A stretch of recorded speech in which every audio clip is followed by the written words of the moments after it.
Hello, everyone, and welcome back to another episode of the Chronic Fatigue and Burnout Recovery podcast. Today on the podcast, I'm going to be talking a little bit about hopelessness.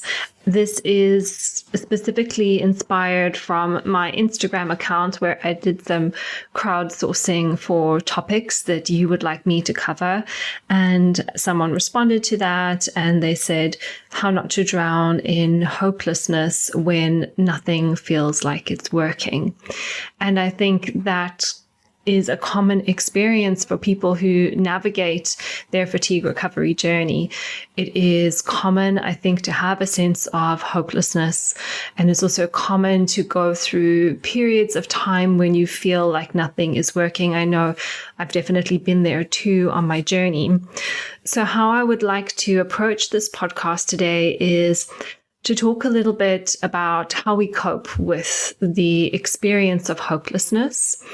And weaving into that, I also want to cover a little bit about the nervous system, because there's a link between our nervous system states and then our experience of hopelessness. And then I'd also like to talk a little bit about this idea that nothing is working. Because although it may be uncomfortable to hear when you are in a hopeless nervous system state, that's probably not true. It's not that nothing is working. So the rest of the episode, after I've addressed the experience of hopelessness and after I've addressed the nervous system, is kind of just going to be a little bit of an opportunity for you to check in with how you're supporting yourself and to challenge that belief that you're telling yourself that nothing is working or you're doing everything you can. And it's also here just important to say, I don't believe that people are not doing everything that they can. I really believe that for the most part, we're always doing as much as we can within the capacity of our nervous system at the time and with the resources we have available at the time. But sometimes we need more capacity so we can do more, and we need more resources so that we have access to more. And in a fair world, we would have the abundance of resources and the abundance of capacity. But unfortunately, that's not the world we live in. So we have to learn to work with what we've got and appreciate the pace at which our system can move as a consequence. So before I go into all of that, let's just talk about hopelessness. So where I'd actually like to begin with this is to talk about a little framework that I use with clients. It's more of a coaching framework, so understand that this is not necessarily trauma-informed, but I'll layer some trauma-informed perspectives on top of it. So there's a framework I teach my clients, which is called the ladder of accountability.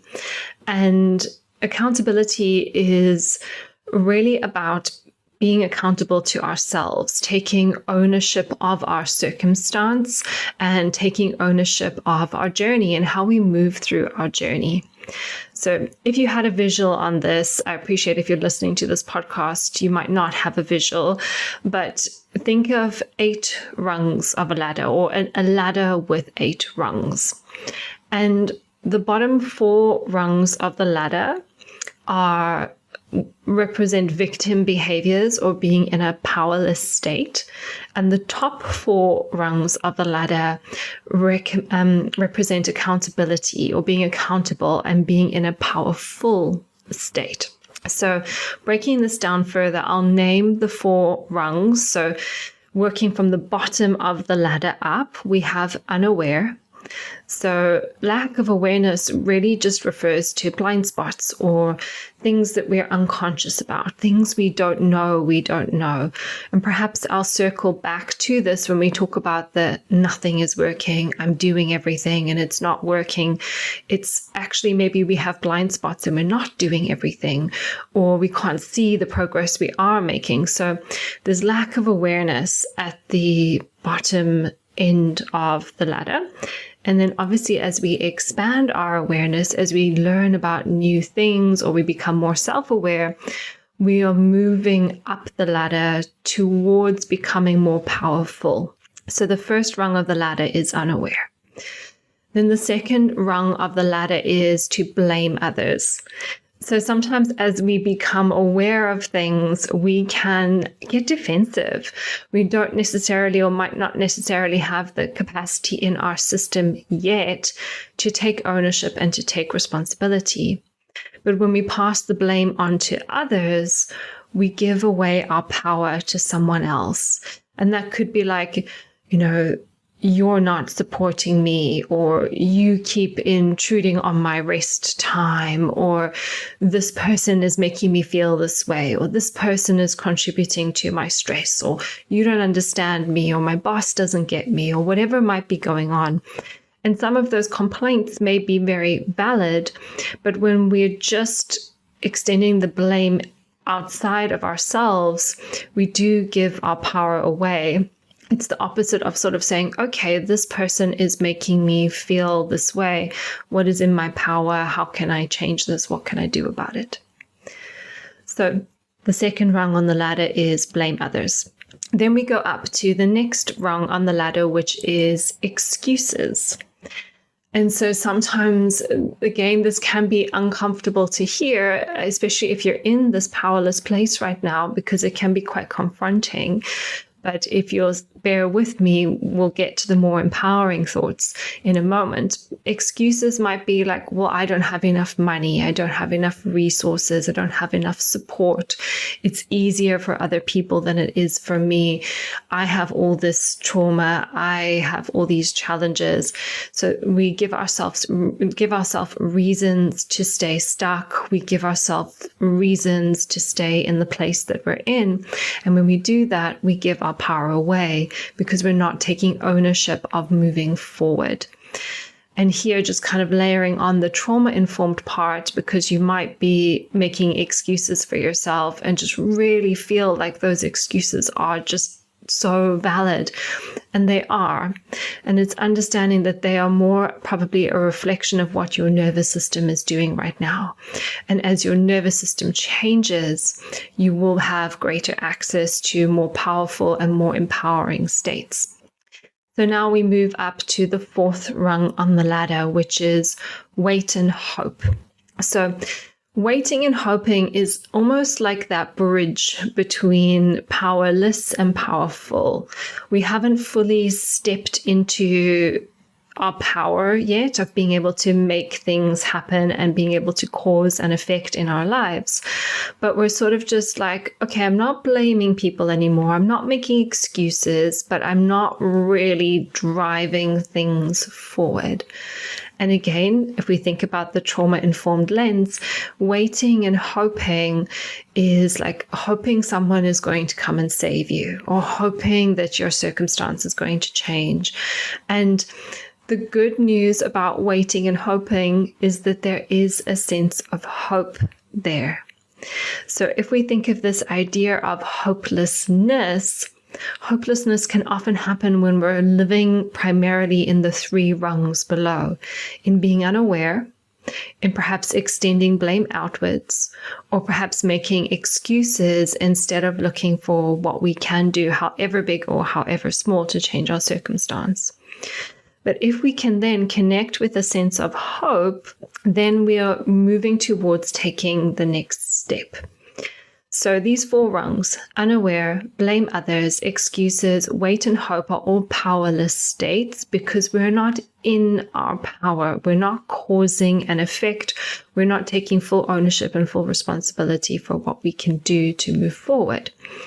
And then as we transition, we get to the fifth rung on the ladder, which is acknowledging reality. And if listening to this podcast today, all you get access to is acknowledging reality, then please know and understand you've taken a big step forward if hopelessness has been something that you have been experiencing. So acknowledging reality is just, right, this is the situation. Here I am. This is my situation. I can't wish it away. I can't will it away. I can't wait it away. I can't hope for something to change. I have to be the one to change it. And that's acknowledging reality. And then the second rung, or shall I say, the sixth rung of the ladder is taking ownership Like, this is down to me. No one is coming to save me. There's no doctor. There's no specialist. There's no one who can do this but me. Yes, I can get support from others and I can get guidance from others, but this is down to me. That is a much more powerful state to be in. Then from owning it, we move into the second last rung on the ladder, which is finding solutions. So once we're in our power, we are now resourceful. We are more resourceful in our nervous system. So you can probably, even from listening to this, if you are attuned enough, start to get a sense of the change in energy. I can even feel it in my body as I'm explaining it to you. Is when I was talking about the powerless states, I felt a little bit more slumped in my chair. And now as I'm talking about the empowered states, I can feel I'm talking a little bit more loudly, a little bit more confidently. I'm sitting a bit more upright. I'm a bit more empowered in my body. And so this is the power of language and thought. So as we start to find solutions, we are now in our power. And then as we find solutions, we can then take action. And it's through taking action that we create change.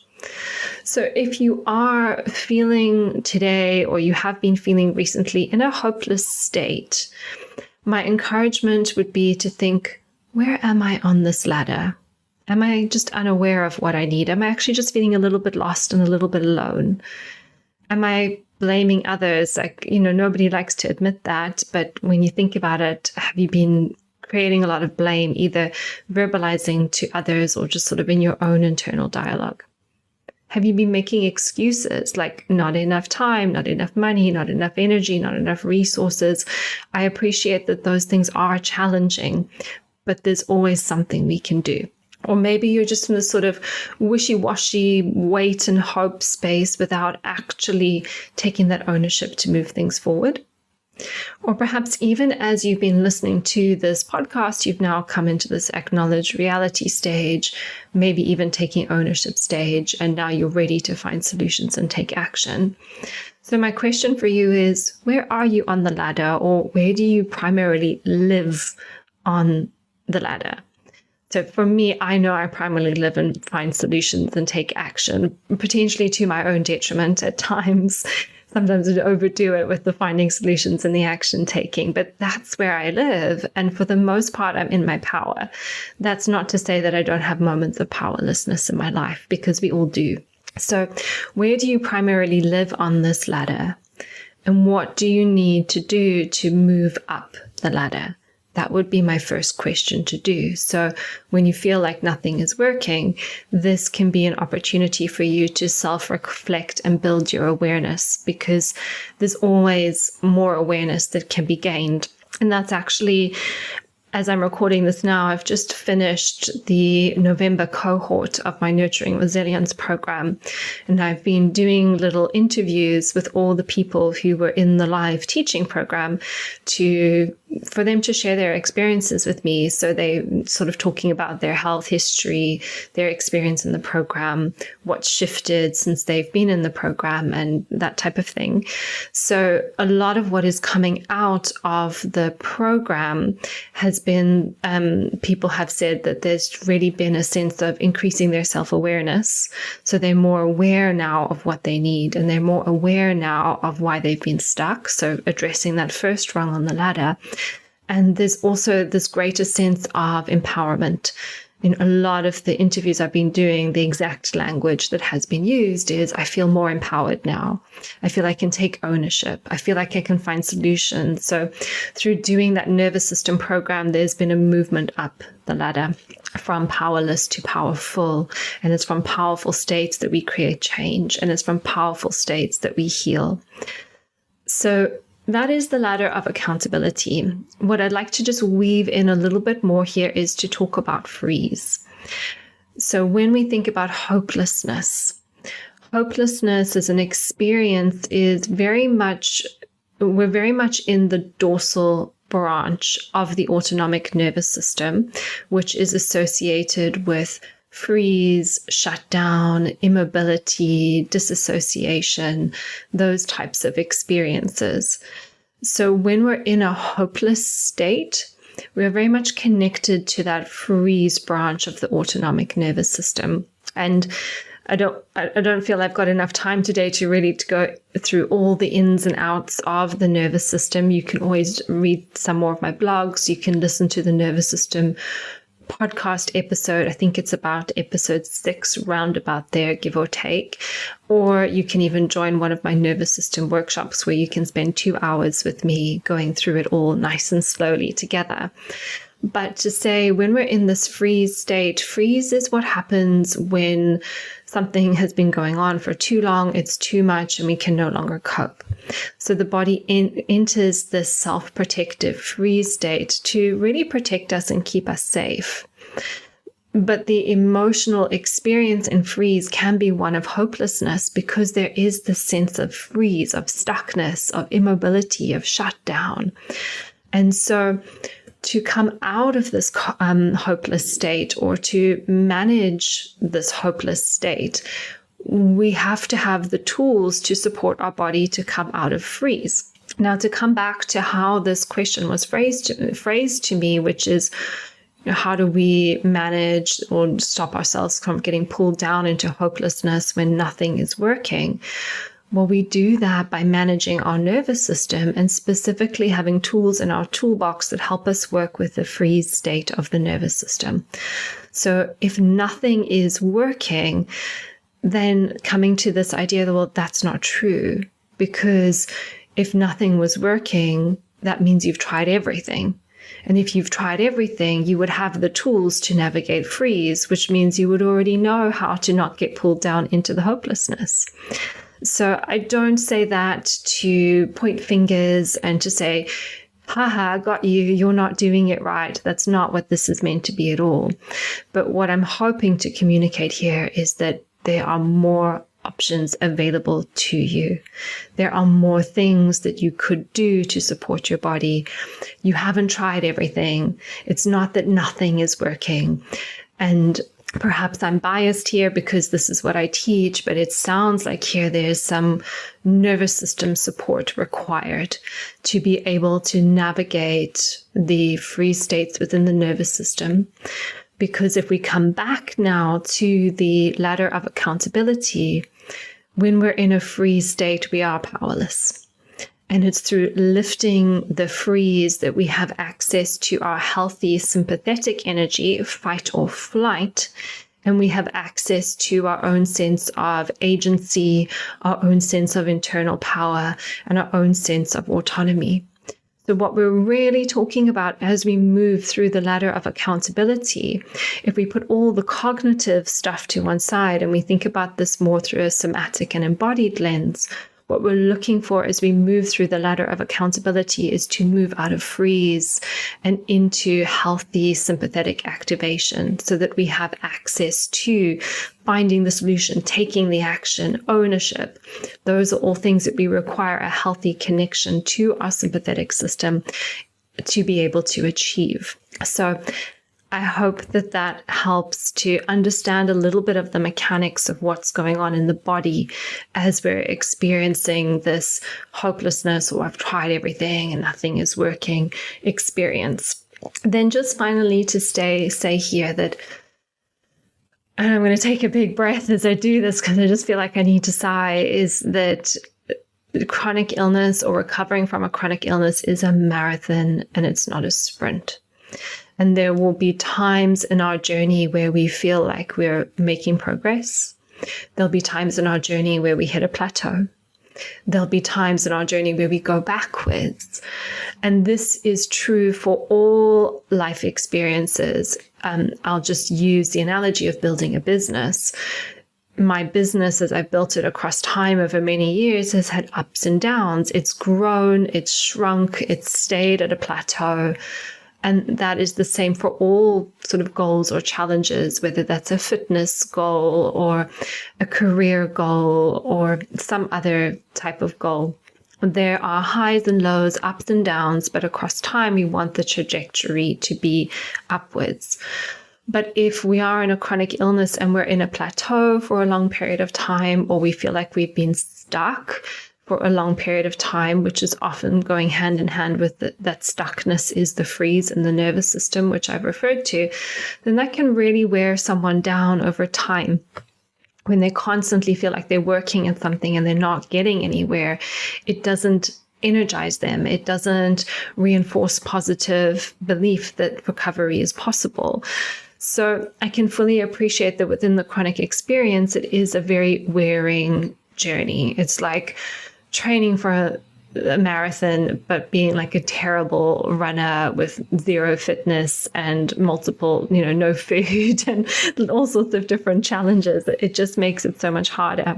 So this is where other little tips I'd like to give are just, instead of thinking about healing, think about being in the experience of the here and now. So often we can be looking ahead thinking, I need to heal, I need to heal, I need to heal, I need to do this to heal, I need to do that to heal. I'm trying all these things, I'm not getting anywhere. How do I heal? How do I heal? How do I heal? And so when that's happening, and I can already feel just from saying all those things out loud that there's activation in my system there. It's a very dysregulating place to be. So that's when we have to think about what can I do to support my body in the here and now? And it might just be taking a step back, saying, I'm just going to take the pressure off myself to heal. I'm just going to rather focus on making the most of each day, enjoying each day as best I can with the limitations I may or may not have. So maybe it is about taking a step back, taking the pressure off, because again, from a nervous system perspective, we cannot rush the body, especially when there is loads and loads of pressure to heal. The body is just going to freeze up even more. So we need to ease off on the desire to heal and just connect with those things in life that bring you joy. And different people will have different things that are in their capacity. For me, I know it's getting outside, it's going down to the beach, it's swimming in the ocean, chocolate brownies, just like cuddling up with the cats, having just a bit of free time, sitting in the sun. Those are all things that fill up my cup. And what fills up your cup? And what of those things are accessible right now? Is it your favorite mug of chai tea, in the sunshine? Is it just some beautiful music while you lie in bed? So however big or however small, find those little pockets of joy and sprinkle them throughout your day and sprinkle them throughout your life as best you can. Then the final thing is also to look for the wins. Sometimes we're so focused on, I need to be able to do X. I need to be able to walk for an hour. I need to get rid of the brain fog. I need to get rid of the post-exertional malaise. I need to get rid of the stomach cramps and the digestive issues. And I need to get rid. And so instead of looking for all the things that need fixing, which keeps you hyper-focused on your body and hyper-focused on your symptoms and on that chronic illness hamster wheel of dysregulation, start to look for the little wins each day. Oh, I was just able to relax and I felt my shoulders drop for that moment. Or I was able to handle a certain situation with a little bit more calm. Or I didn't get a great night's sleep, but I was still able to make the most of the day. And however big or however small, you can keep a little wins journal where you're writing down all the little wins that you have each day. And these wins don't have to be progress of healing. They can just be wins, like things that you're grateful for, things that you enjoyed about the day. So you're sending your awareness and your attention away from the pain in your life and towards the pleasure and the joy and the positive experiences in your life. And that can do so much for your healing. It really, really can. And then the final thing I'd say here is recovery stories. I appreciate that recovery stories can be triggering. Sometimes there can be too much comparison, or if you feel like you're not represented by other people who have recovered, that can be triggering. So I know in my time, some of the recovery stories I would watch would be from people with post-viral fatigue, or they were in their 20s, or, they had different circumstances. They didn't have to continue to work while they're recovering. So sometimes we can watch recovery stories and we can be like, well, that person's situation is different to mine. So if you find yourself getting quite skeptical when you listen to recovery stories, maybe then that's not the right thing for you to be doing at this point in time. But if you find recovery stories helpful, then that's something else that will help you connect and feel inspired, can lift your mood, it can lift your nervous system, and then you can move higher up that ladder of accountability. So those are the main kind of like mindset pieces I'd like to cover today. And where I'd like to go for the second half of the episode is just to touch base on this nothing is working, I've tried everything belief system, because that's what it is. It's a way of believing, it's a way of perceiving, it's a way of seeing the world. And the great thing about beliefs is that they can be changed. So I'm hoping that even from some of the dialogue I've shared already, some of those beliefs may already be shifting. Maybe there's a little bit less hopelessness and a greater connection to possibility, which is coming through. But then what I'd like to do here is just offer a little bit of like a check-in for you. And it's not going to be extensive because I can't cover absolutely everything, but just with this idea of, are you doing everything? How can we challenge that belief and ask, is it really true?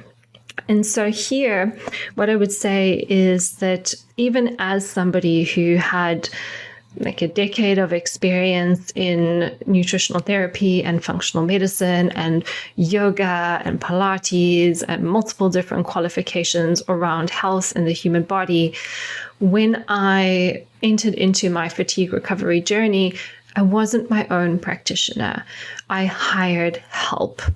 And so if you're trying everything and nothing is working and you haven't worked with someone who can help you yet, you may or may not have, and that's okay. But if you haven't, the first thing is, can you get some help? Somebody who can see your blind spots, somebody who can see things about you that you cannot see, that can then give you more clear direction. And I did an episode about this a little while ago, which I'll touch on in a moment, but to also just say that I believe, having had this experience now, that you really want to work with someone who works with people with whatever you're working against. So in the context of this podcast, chronic fatigue, mold illness, chronic illness, it's very different just going to any old nutritionist or any old doctor or any old practitioner than compared to somebody who is working with these people day in, day out. They're seeing a wide range of different cases. Therefore, they have a wide range of different experience of working with people with different circumstances, with different symptoms, with different imbalances, and they can really see what's going on for you. And that's, I guess, what I want to communicate here. And I just want to do it tactfully, is just to say, that's why my business is the way that it is. And before I had my own fatigue experience, I think I could have helped people to a point. But having lived through this experience myself, I realized the complexity of working with chronic illness. And this is probably getting a little bit spiritual here, but I really do believe that this is my life's purpose. And I was meant to have this experience so that I could help people who are also having this experience. And I thought I was a good enough practitioner before I became ill. And I wouldn't go as far as to say I'm an excellent practitioner now. I don't feel I could talk about myself in that way. But what I would say conclusively is I'm so much better at my job having had this experience. And therefore, if you have seen a practitioner, but maybe it was just a general practitioner of some sort, maybe what you need to do is to see somebody who specializes in the area of the thing that you're dealing with. It doesn't have to be me, but you want to see someone who really is seeing people like you day in, day out and knows what they're doing and has a good track record. And to then go into this idea of what I spoke about in one of the previous episodes is that very often practitioners will see clients and think because they have a complex chronic illness, they need complex interventions. But actually, what I'm seeing from clients coming to me from other practitioners is very often the basics have just been completely missed because they think this person is a complex case, therefore they need complex interventions, and they forget to check the basic foundations. So where I would like to go into this is just like a checklist on the basics. So if you feel like you've tried everything and nothing is working, my questions for you is, have you identified and appropriately addressed the root cause? So the root cause of your fatigue could be, but is not limited to, infections. So viral infections, bacterial infections, gut infections, parasites, yeast, mold infections. Could be heavy metals, could be trauma, could be toxins that you've been exposed to. Those would be the sort of top ones, or just like chronic nervous system dysregulation and burnout. So have you identified which of those are an issue for you? And do you feel confident that you are addressing them appropriately?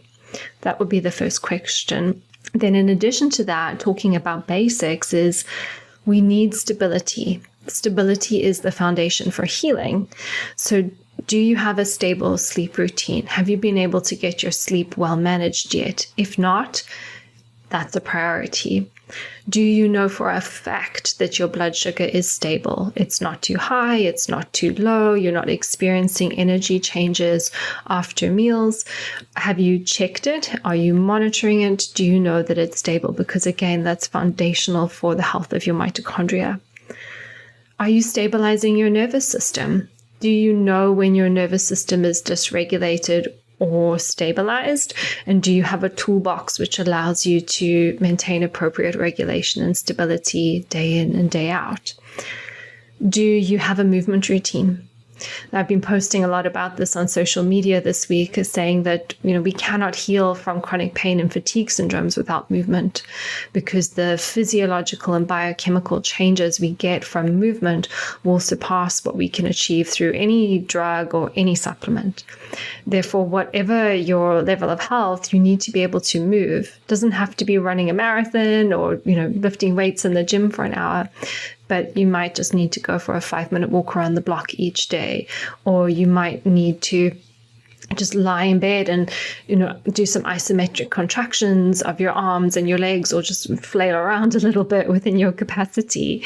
So do you have a movement routine? Is it consistent? Have you ruled out nutrient deficiencies and anemia, or any challenges to oxygen delivery to your cells? Do you know for a fact that this has been checked and it's all working well? Because we need oxygen to make energy. And then do you know if you have any other nutritional deficiencies that need to be addressed? So those are quite a few things. And so if you can say to me for a fact, you've stabilized, you've got a fantastic routine, fantastic blood sugar, fantastic nervous system, great movement routine, you've ruled out any issues with oxygenation, you don't have any nutrient deficiencies, you're sleeping really well, you're taking loads of antioxidants to support exercise, you don't have any infections, you've ruled that out, you know that for sure, there's no mold, no mycotoxins, you don't have heavy metals, you've been working on your childhood trauma. So if you say that you've been doing all of those things, you're still not seeing progress, you're still not where you want to be. And then my recommendation would be, if you're working with a practitioner, get a second opinion from another practitioner. Maybe something got missed. Or if you've been doing this on your own, maybe now's the time that you get some help. And I appreciate that help costs money, and we don't all have the same financial resources, which is why I have a free podcast and a free blog and free workshops to make help available for free. It's also why I have the self-study option for the Nurturing Resilience program with the extended payment plan, so you can I appreciate that the investment for the self-study course might still be a lot of money for people, but it is less money than, doing the full live program. And with the extended payment plan, it can make it affordable for more people. And then obviously I also have all the little mini courses on my website, so you can take those one at a time to work through things like blood sugar, oxygenation, digestive health, things like that. So there are, there are free, cheaper resources available, but sometimes we need to maybe save up so that we can invest in working with a practitioner, even if it's just for a short space of time. In my own recovery journey, I was fortunate enough to have savings that I completely wiped out through my journey. But I had those savings. But in addition to those savings, when Christmas came, I said, I would like this test as a Christmas present. I'd like money towards this thing to support my journey. And yes, it would be nice not to have to ask for things for my health, for birthdays and Christmas, but that's just what I had to do at the time, and it wasn't forever. And I have some people who also do crowdfunding pages to get the resources that they need. It's obviously just when you are then gathering resources to spend, it's knowing where they should be best spent. And unfortunately, that's a decision I cannot make for you.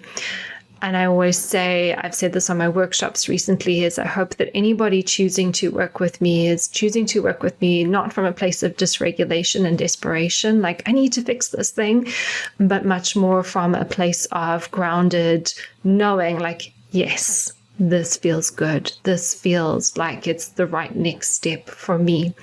And whether you work with myself or you choose to work with someone else, or, there's many different healing modalities and many different avenues we can explore, whatever that decision is, I really recommend that you find a sense of grounding within yourself when you make that decision.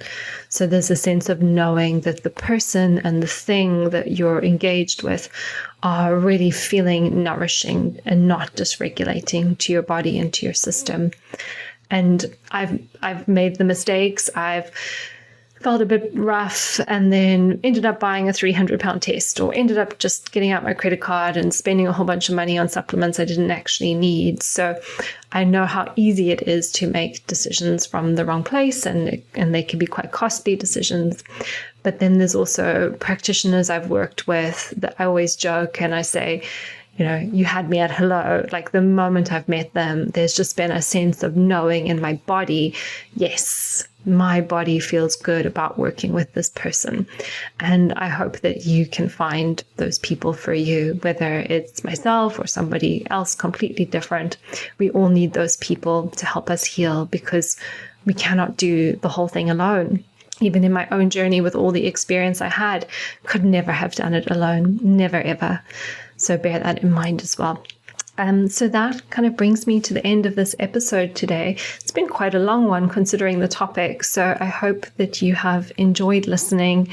I hope that you're able to move from powerless to powerful, even if it's just a smidgen off the back of this episode. And I will see you in the next one.